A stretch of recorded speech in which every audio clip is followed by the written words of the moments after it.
Well, happy Friday, everybody. I hope that you all have had a great week.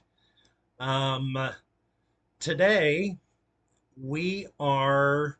I'm kind of responding to some of the comments that I got based on my question yesterday about during the debate on Wednesday night when the question was asked about would you still vote for Trump even if he was um, found guilty of one of these charges that he has been accused of. And the the feedback that I got was basically, yeah, that people would still vote for Trump because, quite frankly, the impression I got from people, and I believe this too, is that you know, it's hard to know whether any of this is real or whether these charges are all political because they feel very, very political. They don't feel like they are based in fact, and maybe we will find out that that there is fact in some of this. Maybe we will, and I think that even if you are a staunch supporter of Trump, I think that you have to remain open minded to the truth.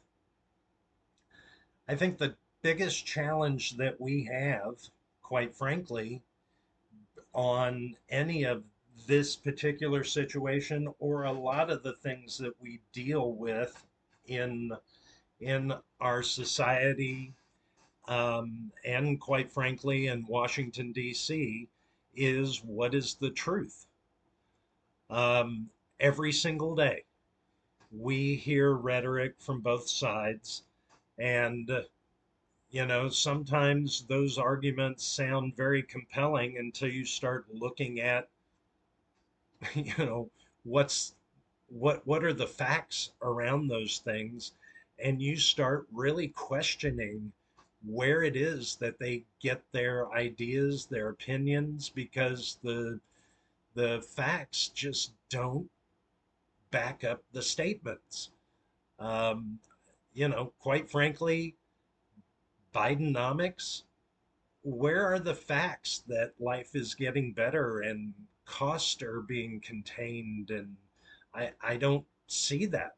I'm headed to the grocery store today, and I guarantee you I will pay more this week for groceries than I paid last week for groceries.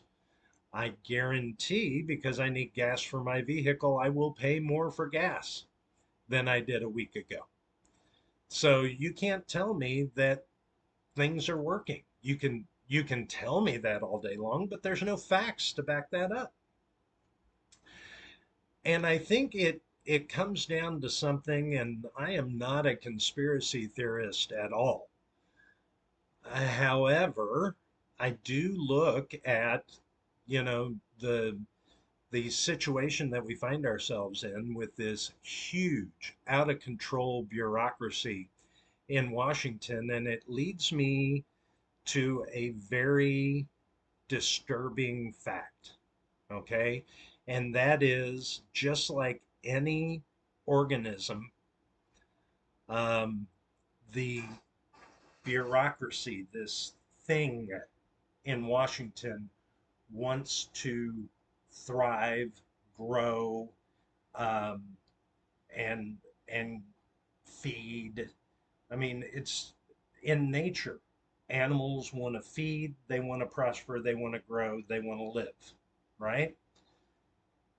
This thing that has been created over decades, it didn't happen just yesterday, but this entity in Washington D.C. has grown to this place, that quite frankly mirrors so much of what we've read in the book 1984. Um, I I have said this so many times to the people around me. if I want to know what is going to come out of the Washington bureaucracy next, I just have to reread sections of the book 1984 because I mean it's like it's their playbook and they just keep playing the game just just like that book. If you haven't read 1984, I implore you to read it this weekend. It is incredibly telling. And once, if you've never read it before, or if it's been a long time since you've read it, because of course they don't require you to read it in school anymore. I read it when I was in school. I've reread the book several times since then, um, just because it's eerie how much it compares with this creature that we have coming out of Washington D.C. Everything from newspeak to monitoring what we do and how we do it, and just the fact that I'm saying this right now means I'm going to have black Suburbans pulling up at my house over the weekend because some AI is going to pick up on this conversation, this discussion, and go, hey, we need to keep an eye on this guy, right? Uh, and I say that only in half jest. You know, it's the world that we live in today. So, you know, how the ministry of truth is going to handle or shut down free speech is a very scary prospect. So it creates this question for us, and the discussions that we continue to have, the feedback that you give me, um, is how do we decipher the truth? And how do each one of us become open minded enough to actually look for the truth and not just take what we're told on on the surface. It it is, I think, a very vital thing for us to search those answers out, each one of us on our own. We can't just repeat the rhetoric that we hear, um, because and I get caught doing it too. I absolutely get caught doing it because I hear something that absolutely feeds my thought process and my agenda, and man, I want to jump on that bandwagon. And I don't think in today's world we can do that. There's too much information getting thrown at us constantly. Even this journey that we're on together, and the discussions that we're hopefully having and hopefully will be fruitful to help us. We need to double check the facts, right? I am not omniscient, neither are you, and we anything that we discuss, we should take the time to back it up with facts.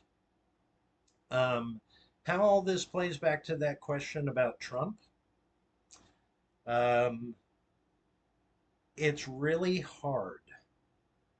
Um, it's really hard to look at the facts that are out there now and say that this isn't the ministry of truth or the ministry of peace. Well, that's really the army.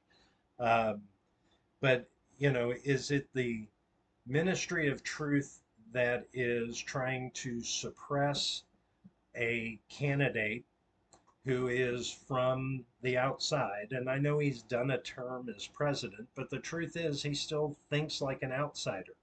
Um, Vivek is an outsider, okay? And the things that he talks about and that Trump talks about are things that threaten the longevity, strength, and health of this organism in Washington, D.C. that wants to do whatever it possibly can to survive. That's scary because that's not what our government was set up to be. Our government was set up with um, people elected by the people.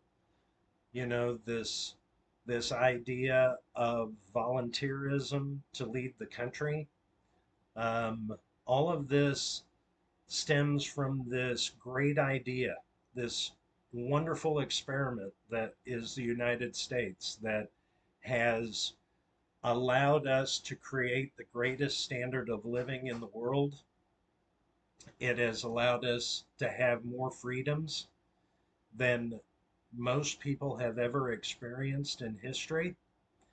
And this organism sees those freedoms as a threat to its longevity.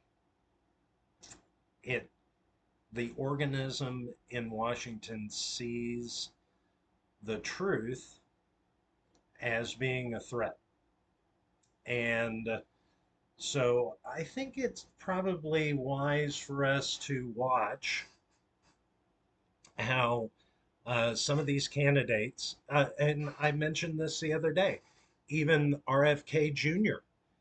is being silenced by the organism, right? Um, his free speech has been shut down because, quite frankly, it threatens the organism. Um, it will be really interesting to watch over the next year. Uh, Trump, Vivek, RFK Jr., um, you know, even some of these other, Nikki Haley, who is, I mean, she absolutely has experience in um, in Washington, which is a good thing. But you'll also notice that she hadn't been there for a while. She stepped away from it because I think that she had a great deal of frustration with dealing with the organism. And so we should watch the things that these people do and say, and and what the rhetoric is, what the ministry of truth comes out with to try to shut these people down and not give them the opportunity to speak. By the way, part of that organism is the RNC and the DNC. You know, those are, you know, um, George Washington once said one of the greatest threats to our republic was the creation of political parties. And over the last 200 years, as they've grown in strength, I think it would be pretty easy for any of us to say, hey, you know, the political parties, they're a machine, they're an organism. They want to live, they want to survive, they want to thrive, and they don't like it. They don't like it when people get in the way. They don't like it when someone comes in and wants to change things that does not allow them to grow and keep control. Control, power, and money. Um, so, as we continue in our discussions, I think our ability to have the most fruitful discussions where we can really talk about how we bring people together is to recognize, are we following into the trap of the rhetoric from the organisms, from these entities that want to thrive, grow, and control? Or are we thinking freely? Because there is a lot of middle ground. But the people on the left have to think freely from the DNC. People on the right have to think freely from the RNC. We all have to think freely from that thing in Washington, D.C. We have to strive to find the truth, because the truth, I think, is a place that all of us, regardless of what your inclinations are, I think the truth is where most of us um, really exist. Because the truth, addressing the facts, um, is going to help us get to where we all want to go, which is that great prosperity, enjoying that great promise of what our country has been, can be, and if we all participate, will be in the future. So let's look for the truth. Don't just don't just look at the don't just look at the cover of the book. Read it. Let's find out the facts, and let's share those in our discussions. I look forward to our next topics coming up. Um, there will be some things that will come from this discussion that I am sure we will get to talk about. Hope you have a fantastic weekend, and God bless.